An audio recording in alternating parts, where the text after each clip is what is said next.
yéen ñi safoo di suivre scène bi dal leen jàmm Moustapha Diop yëkkati na ab kaddu yooyu nag nekk na kaddu yoo xam ne yu doy waar la ginnaaw ba déclaration ki nga xam ne nag moom mooy Ousmane Sonko premier ministre di wax ci li nga xam ne mooy rassemblement bi nga xam ne moom la bëgg a woote le 8 novembre bi nga xam ne moom lañ jëm nee na dina leeral li nga xam ne moom mooy jëm ci état jamono ji moom ñoom niñ ko gisee ñoom niñ ko déggee ak li nga xam ne mooy askan bi politique bi nga xam ne ñoom lañuy doxal jamono ji ñu dem déglu Moustapha Diop da daal di ñëwaat. dafa am un commentaire de El Malick Ndiaye bu ñu ma envoyé sànq ma koy lire. Il écrit après la déclaration de Ousmane Sonko il écrit fin de la récréation. Issa, quand tu dis fin de la récréation ça veut dire qu'il y avait récréation. kan moo nekkoon récréation.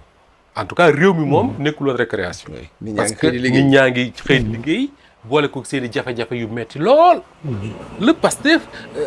l'APR ak ñi mu àndal ñoom nekkuñu récréation. parce que ñoom la ñu nekk combat ba ñu nekk pour jële fi ñii en 2029 ñoom taxawuñu ña nga ca. Macky Sall la mu man ma nga ca. donc ki fi nekkoon récréation mooy le Pastef man boog noonu laa ko déggee. le Pastef moo ne léegi le 8 novembre dina jeexal récréation. moo tax Ousmane Sonko ne y aura un avant 8 novembre y aura un 8 novembre et y aura un après 8 novembre. ce que Ousmane Sonko veut faire mooy montrer que ni Pastef bi mu yoroon dans l'opposition est resté exactement le même Pastef que Pastef bi gouverner. mooy mobiliser tous leurs militants du Sénégal et de la diaspora pour un terrain meeting boo xam ne li waajee wax histoire dina ko bind loolu la bëgg. mais man li ma ci intéressé mooy quand il dit que ni dina fa wax loo xam ne ci politique wax fa loo xam ne ci état wax fa loo xam ne ci Pastef du am nëbbonte dina leen wax li ñu bëgg a dégg yëpp wala boog li ñu war a dégg yëpp du li ñu bëgg a dégg mais li ñu war a dégg yëpp moo tax ma ne la Issa Tine foofu mooy la déclaration d'une grande importance mais li am tey c'est pas la déclaration d'une grande importance. Qu'est-ce qu'il va dire aux militants de Pastef sur l'état sur la politique sur le Pastef le 8 novembre mais loolu Ousmane Sonko c'est un fin stratège. Il sait que tey la lan 25 fii ba le 8 les gens vont spéculer vont parler de ça. Il va parler de Bassirou Diomaye Faye c'est une relation entre ñoom ñaar il va faire ceci il va faire cela mais sauf que là il faudra que Ousmane Sonko commence à poser des actes nag. Quand je dis poser des actes waxuma wàllu gouvernement mais au sein de son parti. parce que bi mu dajee ak son parti fii ci Méridien Président lan la leen wax que ni parti bi dinañ ko organiser waat dinañ def un conseil national dinañ def lii dinañ def lii dinañ def lii dinañ def lii ba léegi loo ci gis waaw amul benn acte boo xam ne moo suivre loolu Ousmane Sonko waxoon tey si tu as un parti boo xam ne le secrétaire général devient président de la République il n'a plus le temps. Le Premier ministre devient le président du parti devient Premier ministre. ki nga xam ne moo yoroon la communication du parti mooy le secrétariat national de la communication. El Malick ma nga assemblée nationale. mais ñett ñii mais parti bu ñu jógee amatuñu jot gi il faut mu feeñ ci. léegi nag c'est à Ousmane Sonko de voir comment faire pour garder la dynamique du parti bi mu nekk opposition comment faire pour que seen parti bi ñoom continuer di vivre di dund parce que en réalité parti bi dundatul. à part quelques activités ñoom El Malick dem Diouroup dem Linguère jaar Louga def ay meeting ñii génn fi ñii def ay rencontres ñii génn fii li koy dundal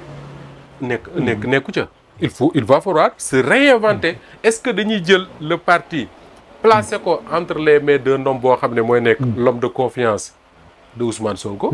qui va se consacrer même bu fekkee am na d'autres fonctions à animer le parti. ici comme dans la diaspora ça c'est Ousmane Sonko qui va voir moom ak waa partem est-ce que dafay changer responsable yi nga xam ne moment bii ñoo jiite les jeunes les cadres et cetera les femmes amatuñ jot ak yooyu est-ce que da koy changer tout ça il va falloir y réfléchir pour man le Pastef a intérêt à se réinventer pendant qu'il est encore temps. ñu dem ci beneen wàll. le 8 novembre terra meeting boo xam ne élection jubul xaw na sori. yaa ngi wax que ni côté politique bi parti Pastef ak yooyu mais est-ce que ci meeting bi aussi mënul nekk neneen nuñ ko mën a gisee muy une menace voilée contre par exemple le président de la République Bassirou Diomaye Faye. bu fekk selon ñi nga xam ne ñoo jàpp que ni problème am na seen diggante bien sûr. du ma ko tuddee menace. mais lenn moom am na mooy ko xam Ousmane Sonko xam ne c'est un homme qui ne pose pas d'acte gratuit. terrain meeting boobu mu woote am na un but précis boo xam ne moo tax mu def ko est-ce que dafay wane ne la force politique au Sénégal moom moo ko yor ba léegi même bu nekkul président de la République mën naa nekk kan la koy wan président de la République moo la gën a xam ne la force politique au Sénégal Ousmane Sonko moo ko yor donc jarul ñu koy wan jarul ñu koy wax est-ce que da koy wan ñi nga xam ne ñoo nekk dans l'opposition te mu jàpp te ñoom ñu jàpp dañuy cëpp-cëppi depuis quelque temps c'est autre chose est-ce que day wane au niveau international que ni dooley politique au Sénégal moom Ousmane Sonko moo ko téye te ba léegi bàyyeegu ko c'est des questions qu'on peut se poser mais je pense pas que ça soit une menace parce que il n'en a pas besoin en fait il n'est pas président il est premier ministre. mais bu dee dara dafa xew seen diggante est-ce que du ko soxla. mais lu mu mënti doon le président de la République Bassirou Diomaye Faye mi nga xam ne il a les renseignements il a tout moo gën a xam ne les gens yi nga xam ne ñoo leen yóbbu pouvoir Ousmane Sonko la ñu àndal. man damay wax très souvent damay toog mu jàgg ma ne man su ma doon Bassirou Diomaye Faye sax su ma Sénégalais yi sonalee dama naan leen man daanaka je n'ai pas de compte à vous rendre. xam nga non dañu nekk ci république. dafa naqaree waxee. parce que c'est le président de la République moom la Sénégalais yi fal moom la ñu jël kartam def ci urne moom moo waat moom moo jiite réew mi c'est lui le président donc am na yoo xam ne wax ko dafay jafe dégg mais la réalité mooy tey bu ko neexoon bu doon entre man ak yow rek ma jël yenn responsabilités yi fexe ba nga yor ko buñ la sonalee ngay leen man kat finalement j'ai pas de compte à vous rendre waa ji moo ne ma jiite donc le contrat que vous signez là en réalité le contrat moral qui lie les Sénégalais au régime de Bassirou Diomaye Faye c'est avec Ousmane Sonko que les Sénégalais l'ont signé wax ko moo neexul nag wala boog moo naqaree dégg mais le contrat moral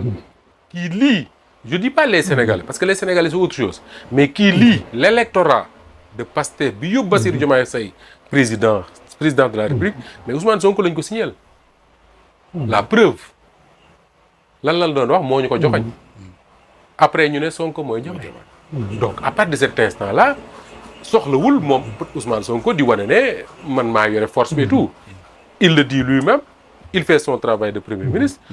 il a son parti boo xam ne jàpp nañ ne moo ëpp doole actuellement au Sénégal moom moo ko ci yaa kon souci beneen bi mooy soo dégloo ci waxam et loolu je crois que bi mu commencé loolu moom ma njëkk a sourire loo mooy il dit clairement Ousmane Sonko que ni moom boo ko dégloo bu baax mooy li ñu diggee ak sénégalais yi depuis 18 mois ca lañ nekk te dañ ko nar a continuer donc dans ma façon de comprendre les choses wanewul dara loo xam ne dañuy pousser ñu ne kii kat dafa bëgg a arrière parce que tey mënoon na ñëw naan le président moo kii lii comme ni mu ko defoon la dernière fois mais là il assume ce qu'il est en train de faire avec le président ce qu'ils sont en train de faire il l'assume il le revendique il dit li ñu diggante woon il dit dañoo fekk réew moo xam ne dafa metti wi yàqu tey foo ko natt weesu na ko donc dans tout ça da ngay entendre que ni il est encore dans son rôle de faire ce travail de prévu beneen bi mooy Issa gis nga man wax naa ko dinaa ko waxati Bassirou Diomaye Faye ak Ousmane Sonko bu traverser un seul instant seen bopp ñu séparé wu ça veut dire que ñoom ils n'ont rien compris de ce que les Sénégalais ont fait le 24 mars 2024 Issa bul fàtte ne des Sénégalais ont donné de leur vie am na ñoo xam ne ñu ngi leen suul ci suuf am ñoo xam ne ay orphelins lañ am ñoo xam ne gisatuñu seen doom parce que faatu na am na ñoo xam ne ñàkk nañ seen alal am na ñoo xam ne nekk nañ ay handicapés am na ñoo xam ne niñ ko gars yi di waxee très souvent nekkatuñu sax góor am ñoo xam ne seen alal dem na nga jël loolu lépp Issa bul fàtte mukk ne bi Sénégalais yi di dem di fali Bassirou Diomaye Faye weeru koor la woon des Sénégalais dañoo woor malgré tout ñu dem ci bureau de vote yi rang pour fal Bassirou Diomaye Faye ba pare def luñ musul def mooy fal un opposant au premier tour ça veut dire que les Sénégalais li ñu doon def dafa leer ci seen bopp jox ñaar ñii le président à commencer par le président une lourde responsabilité mooy vous nous avez promis quelque chose et les gens oublient que ni promesse bi ñuy def Sénégalais yi mooy la promesse d'être ensemble et de travailler pour l'intérêt du pays donc su traverser seen bopp un seul instant que ni ñoom mën nañoo tàggali ko rek ça veut dire que ni ils trahissent les Sénégalais Et ça veut dire également qu'ils n'ont absolument rien compris de l'acte qui a été posé par les Sénégalais le 24 novembre 2024. Le 24 novembre 2024, Ousmane Sonko mënoon na nekk candidat du gagné. 24 mars. Bassirou Diomaye Faye mënoon na nekk candidat du gagné. Mais ils ont dit aux Sénégalais que ni Sonko mooy Diomaye. ñenn ñi sax doon wax ne dañuy fal benn président. am ñaar. Donc man dama naan ñii ku leen jege na leen wax ne. bis bu traverser seen xel une séparation, ça veut dire 1, ils n'ont rien compris. 2, ils auront trahi les Sénégalais. 3, dinañ teg Sénégal ci benn feebar boo xam ne defe naa mooy gën a metti décembre 62 bi Senghor ak Mamadou Dia tàggali ko. Parce que bi Senghor ak Mamadou Dia di tàggali ko boobu Sénégal dafa indépendant matagul ñaari at tàggoo am. Quelque part les Sénégalais de l'époque bokkuma ci nekkuma fi woon mais quelque part ils se disent c'est bon, on peut recommencer, on peut reconstruire. Mais 1960 ba 2025 65 ans après, les Sénégalais n'accepteront pas de revivre la même chose. Sinon réew mi man de du ma ne dootul baaxati mais yaakaar dina ci tas lu bëree bëri. Et là Ousmane Sonko, Bassirou Diomaye Faye, ils doivent être conscients de ça. yaa ngi rappelé sànq benn formule muy PM boo xam ne moom moo jiite le parti PASTEF, président boo xam ne c'est un militant simple dans le parti. Le parti un peu en léthargie parce que ñu ci bëree bëri génnatuñu xamuñu lan moo leen tënk, xëy na liggéey bi la, xëy na aussi xëy na ku nekk yaa ngi ci spéculer ak yooyu noonu. Vous pensez que après le 8 nit ñi dañ resserrer waat les rangs? su fekkente ne c'est l'objectif du PM. C'est l'objectif du PM. loolu kay mën nga ko affirmer. C'est son objectif. Son objectif c'est de resserrer les rangs. Son objectif c'est de faire revivre le PASTEF parce que Ousmane Sonko reconnaît lui-même que le PASTEF ne vit plus depuis quelque temps parce qu'il dit que dafa wàññi woon politique. Et le constat mooy bi mu wàññee politique PASTEF dafa wàññi dafa woy. C'est ça la vérité. On n'a pas besoin de sondage pour le savoir ça. On l'observe tous les jours. Maintenant le président de la République est militant du parti.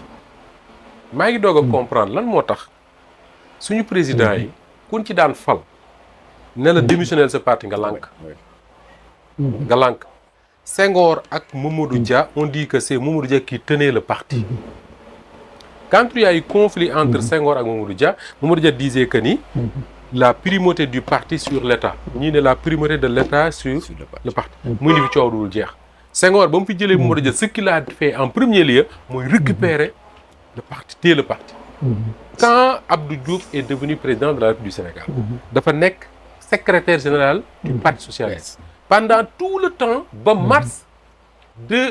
96 le congrès de mars 96 Abdou Diouf décidé na day retiré wu ci